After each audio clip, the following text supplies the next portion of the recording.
moving along, we keep things rolling with the Mariners, who, as I've mentioned, sit atop the American League West Division, and with a big homestand, a 7-game homestand this past week at T-Mobile Park, that only continued. So we'll get into it. They began that homestand June 10th versus the Chicago White Sox with an 8-4 victory, a dramatic 8-4 victory. They had gone down to Chicago in this game. It didn't really look too good, but they were able to put together a comeback, tied at 4-4, and then in the ninth inning, Cal Raleigh hit a walk-off grand slam to end the game and ensure that we really weren't gonna need to see the Mariners lose that first game of the series to a Chicago White Sox team that's been historically bad. Our player of the game is catcher Cal Raleigh. 1 hit, 1 run, and 4 RBIs.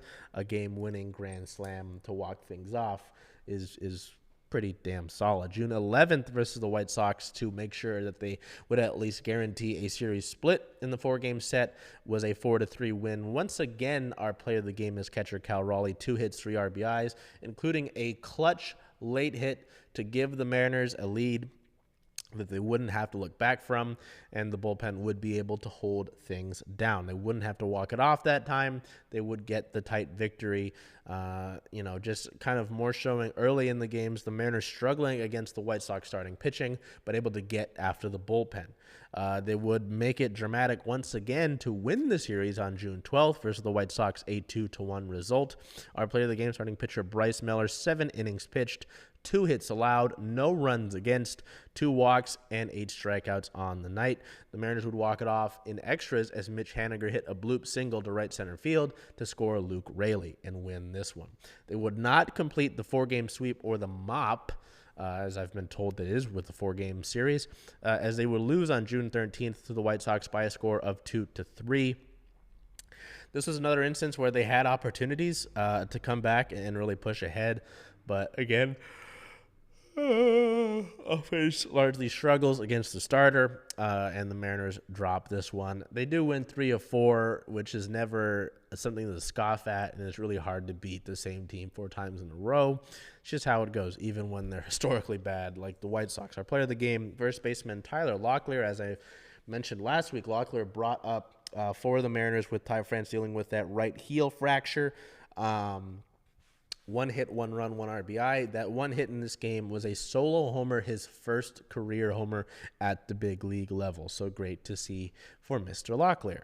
From that series, to continue the homestand, the Mariners began a 3-game weekend set against the Texas Rangers to continue things and really give them an opportunity to help build their lead atop the American League West Division, and especially considering that Texas is the team right below them for second place in the American League West Division. The first 2 games of this series were on national television, Friday on Apple TV, and then Saturday on Fox. That June 14th game was a 3-2 victory. Our player of the game, designated hitter Mitch Garver. Garver, 1 hit, 1 run, 2 RBIs, and 2 walks, including a 2-run homer. Really big there. Luis Castillo had a nice night. Garver had that 2-run homer. The Mariners would get 1 run shortly after, and their offense sadly sputtered to really add on much more outside of that. But the pitching staff, as always, continues to remain historic, remain excellent, and the Mariners get the series opener on a Friday night. And they move to 6-0 when wearing their City Connect jerseys this year. June 15th, to win the series, the Mariners would take that victory on Saturday 7-5. Our player of the game, third baseman Josh Rojas. Rojas, 2 hits, 3 runs, 3 RBIs, and 2 walks in this game, including a solo homer. This game would have had a much bigger result. It would have been a 7-1 victory as the Mariners had that lead going into the top of the 9th inning, but relief pitcher Eduard Bizardo really struggled, and the Texas lineup was able to take advantage to plate 4 runs. Ryan Stanek came in to slam the door shut finally, but it got a little bit interesting there. The Mariners do win that series, and they looked for the sweep on Sunday, which they would get.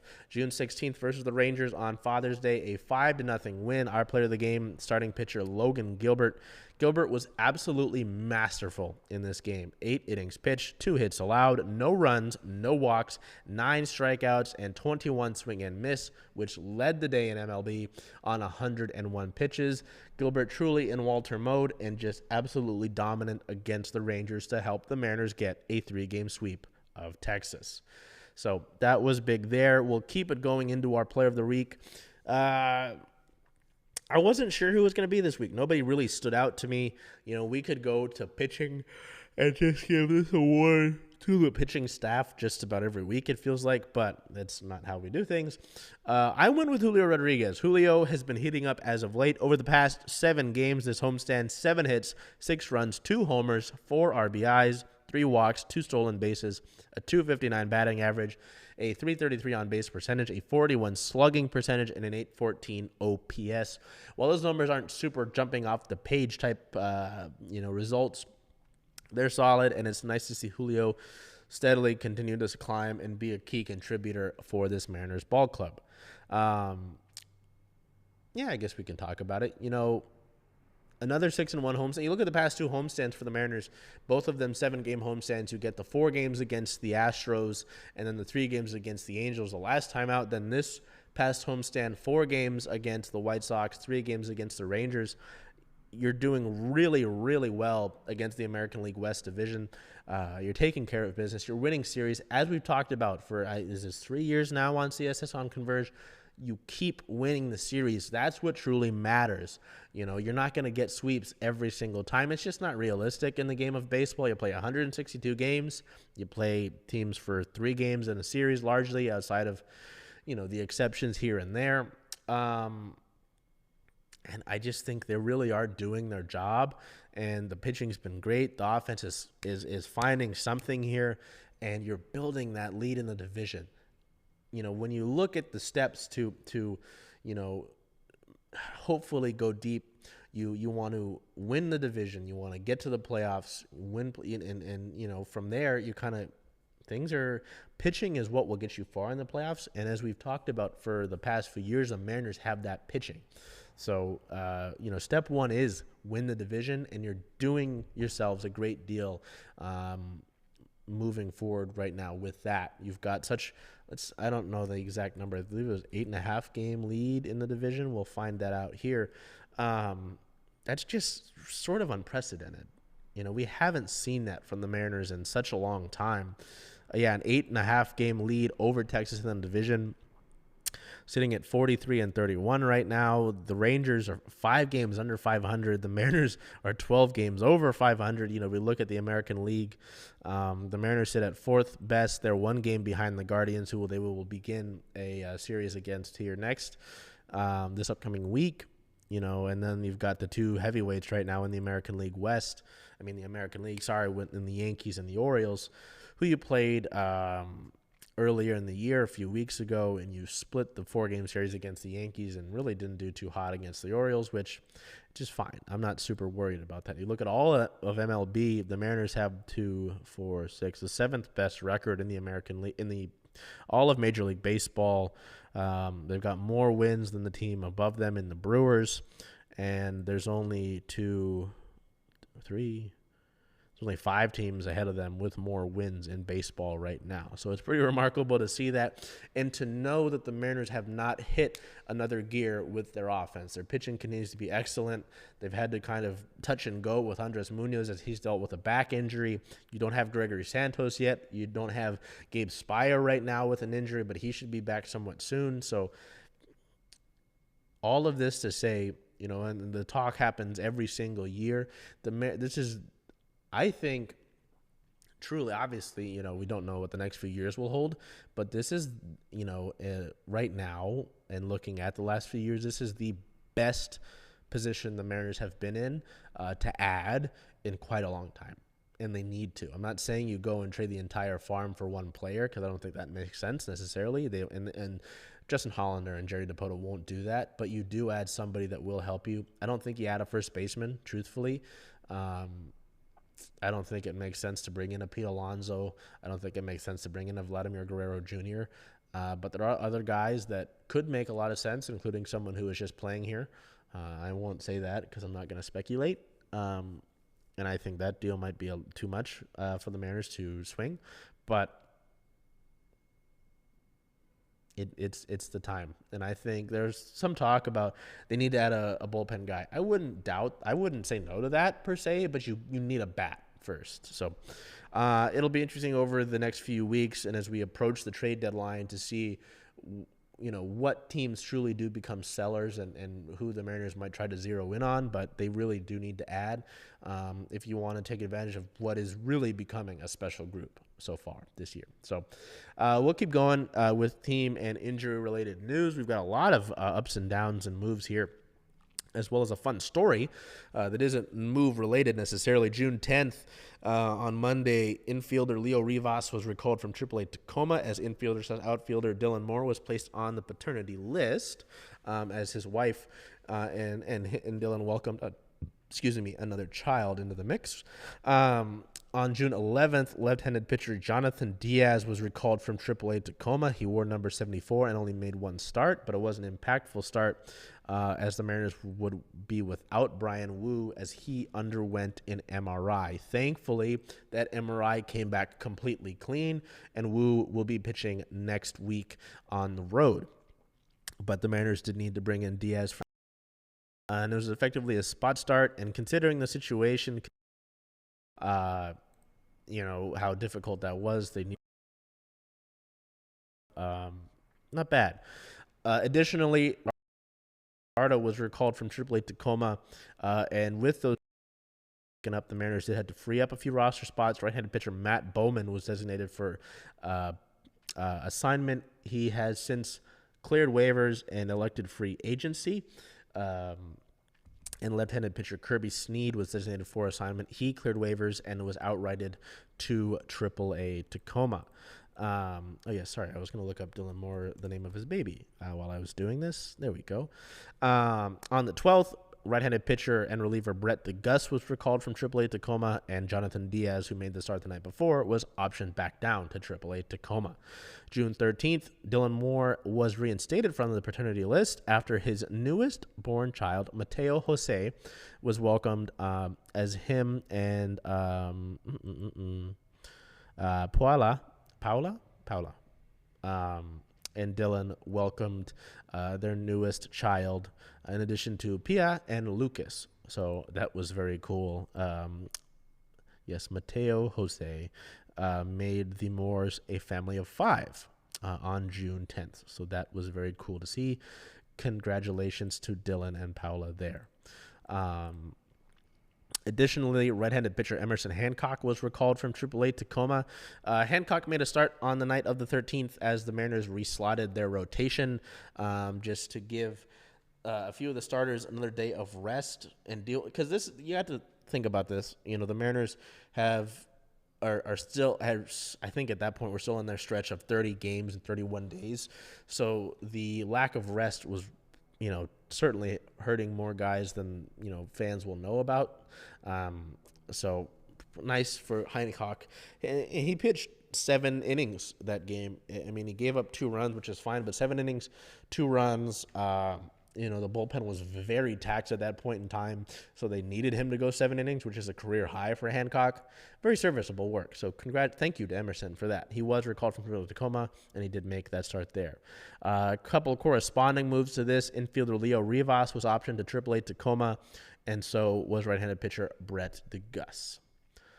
So there is that. We'll look over here. There is all that team notes, but over the past week and on that June 13th day, the Mariners, there are folks who complain about the Mariners throwing things back and looking back into their history or lack thereof. But this was a fun event. I looked at it as that, and there's a reason I took the hat off. The Mariners had the 30th anniversary of Buhner Buzz Night. Jay Buhner was back. The Mariners held this event at Victory Hall across the street, right next to Hatback Bar and Grill and Steelheads Alley. And there were a bunch of barber chairs lined up. There were a bunch of barbers shaving people's heads. You could go with the skin fade. I have alopecia, so I don't get haircuts. Alopecia areata, if you're interested. And there were some folks who just kind of did the buzz. Jay Buhner was there. He was shaving fans' heads, but a Mariners player did volunteer as Cal Raleigh elected to have his head shaved by Jay Buhner. The Mariners official team barber went and helped clean that all up, give his beard and his mustache a little bit of a fix there, and that was fun. So it was cool to see Raleigh elected to do that.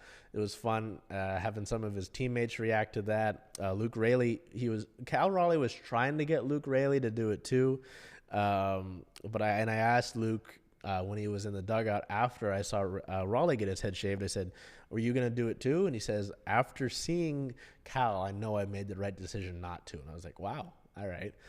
Even the next day, I was walking into the clubhouse and Cal was behind me, and I didn't know who the hell it was when I first saw him, and it took me a second to realize. So anyway, the Mariners have provided some video here, so we're going to show you that, and afterwards I will read you a few different numbers from the Buhner buzz. So we will look at that right here.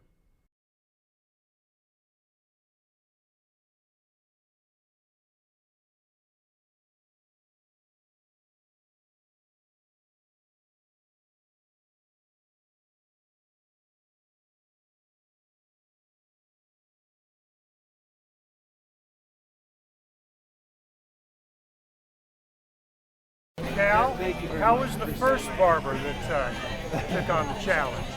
I did great. I haven't actually seen what it looks like yet, so hopefully it's hey, if it has hits in it, I'll take it. So that's what he said. He's got hits. So Cal, what made you want to do this?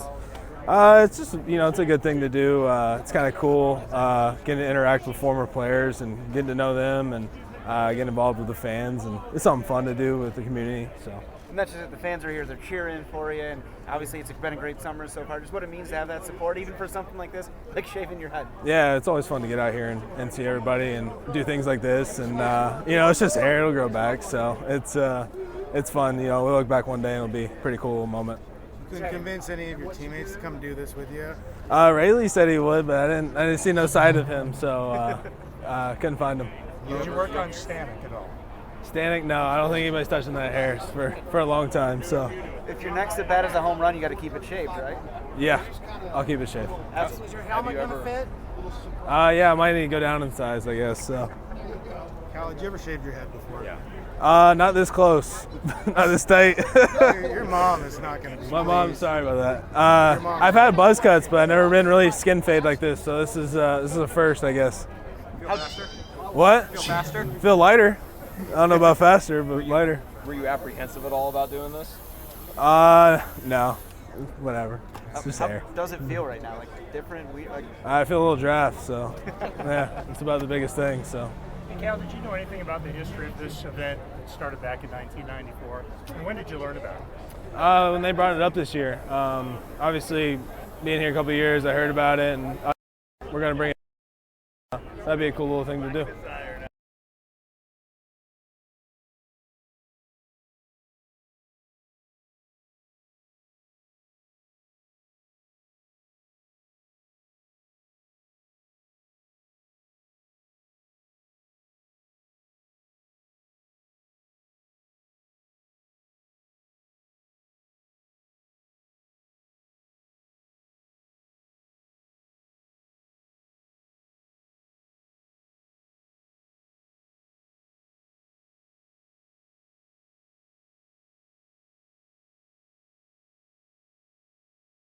From the videos there, here are a few numbers to look at. This year, the 620 fans participated in the Buhner Buzz Night.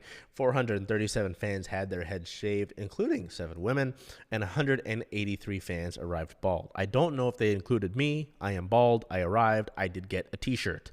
I love free things. So you look at it, the 8-year Buhner Buzz totals, 8 different occurrences this time happened from 1994 to 1999, 2001, as well as 2024. 22,922 fans have participated in the event. 19,828 heads were shaved, including 305 women, and 3,094 fans arrived bald. Yay, bald. Yay. Okay, sorry. We'll keep it going. To wrap up the team-related notes, June 14th, right-handed pitcher and reliever Cody Bolton was recalled from AAA Tacoma. The Mariners once again have a full bullpen with that move. And after his spot start, right-handed pitcher Emerson Hancock was optioned to AAA Tacoma to close out the week. So looking ahead, the Mariners sit at a 43-win, 31-loss record, first in the American League West, as we have mentioned, looking ahead, they begin a road trip now with this. They will have Monday the 17th off, which is today, in case you did not know what day it was. Good morning. Welcome back to the world. Good afternoon. Good night. And they will have a day off after this road trip ends. It is a 9-game and 9-day road trip, which is kind of brutal, but here we are. June 18th and 19th against the Cleveland Guardians are both 3:40 p.m. first pitch times. June 20th at the Cleveland Guardians is a 10:10 a.m. first pitch time. Then from Cleveland, and one of the best teams in the American League, the Mariners will go on to play the Miami Marlins for a 3-game weekend set. Beginning June 21st at the Marlins is a 4:10 p.m. Pacific time start. June 22nd at the Marlins is a 1:10 p.m. start. And then to go and close things out against the Marlins June 23rd, it's a 10:40 a.m. start. The Marlins currently sit at the bottom of the NL East division at 23-48 with a win percentage of .324. They are 12 games back of a wild card spot. The Marlins and the Rockies are essentially the bottom of the National League, and every team outside of that could potentially make the playoffs this year, as the worst odds outside of them are the Cubs and the Mets, who are both a game and a half out of their respective wild cards. So, merp. Hey, Charles. Hey, Jen. Hey, how about those M's? Oh, I'm excited. I know. Where are you going to watch all those away games, though? Away games. I was thinking of coming here since, after all, Rough and Tumble is the home of Circling Seattle Sports. I love that idea. Hope to see y'all here.